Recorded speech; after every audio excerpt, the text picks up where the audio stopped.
I didn't knock. I walked straight into his living room with my son at my side. The boy's sleeve was rolled up, scars exposed like a silent accusation. The bully's father froze. He had the same sharp jaw, the same swagger his son wore when cornering mine in the hallways. I expected anger, maybe denial. Instead, his face drained of color, lips parting as though he'd just seen a ghost.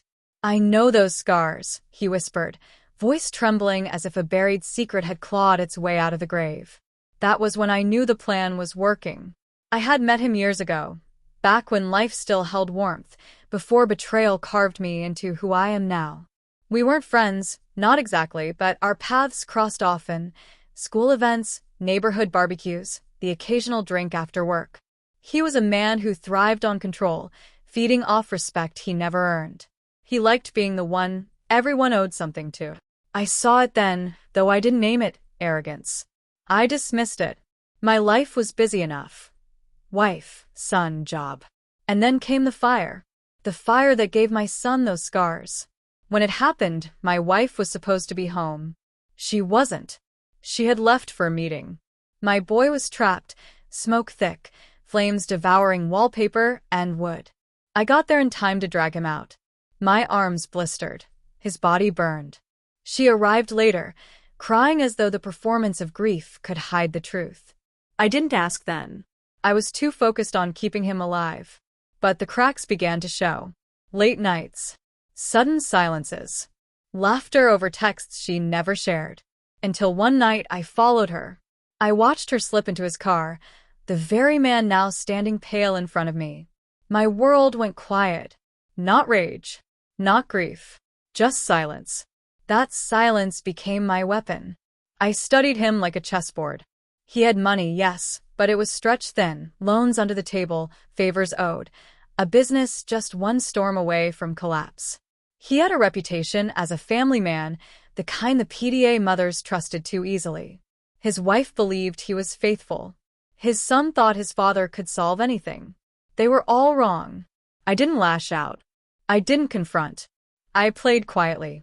A call here to an old friend in banking. A leak there to the wrong investor. Paper trails left where they couldn't be ignored. Slowly, his empire began to sink, and he had no idea whose hand was pressing his head underwater. Meanwhile, I gave my son strength, boxing lessons, speech therapy for when cruel whispers made him stumble.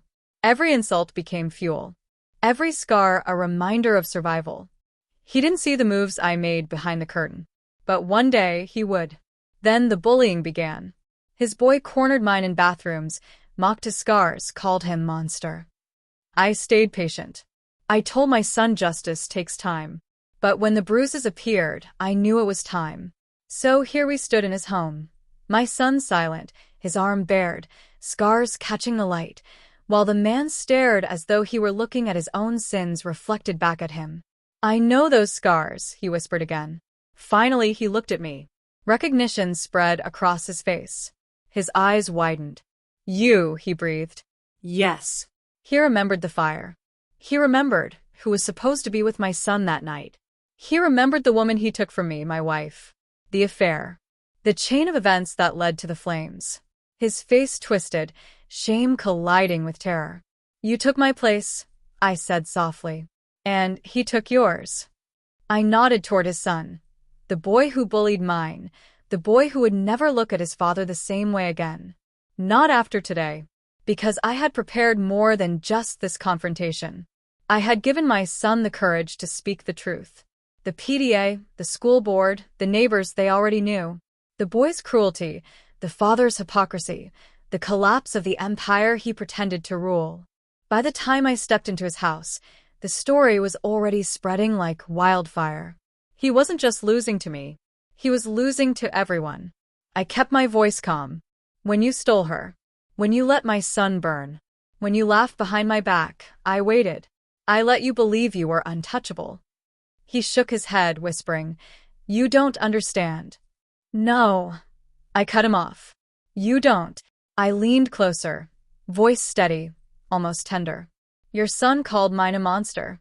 But tonight, when he sees the truth, he'll know which father created the real scars." His knees buckled. From upstairs, his son's voice echoed, calling for him. He didn't answer. He couldn't. I turned to my boy. "We're done here." We walked out, leaving behind a silence heavier than any scream. Later, sitting in the car, my son looked at me, not with fear, not with shame, but with something stronger. Understanding. "Dad," he said quietly, "you didn't hit him. You didn't even yell." "No," I replied. "Revenge isn't about noise. It's about leaving them with nothing." I started the engine, the night swallowing the house behind us. He finally knew who had taken everything from him.